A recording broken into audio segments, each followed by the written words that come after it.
গত রোববার থেকে ভয়াবহ দাবানলে পুড়ছে তুরস্ক।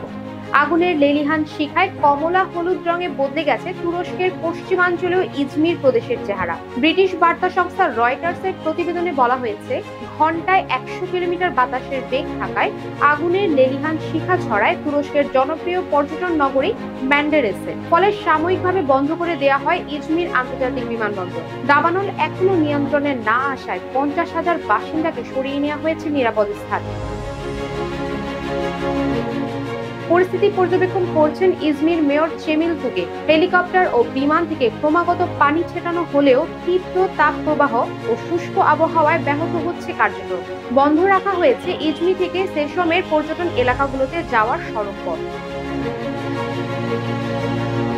অন্যদিকে দাবানল পরিস্থিতির অবনতি হয়েছে গ্রিসেও। দেশটির পূর্বাঞ্চলীয় ক্রিট দ্বীপ থেকে ছড়িয়ে পড়া দাবানলের প্রভাবে দেশটির ৫টি অঞ্চলে ৪ মাত্রার উচ্চ দাবানল সতর্কতা জারি করেছে প্রশাসন। রাজধানী এথেন্স থেকে সরিয়ে নেওয়া হয়েছে কয়েক হাজার পর্যটক ও স্থানীয়দের।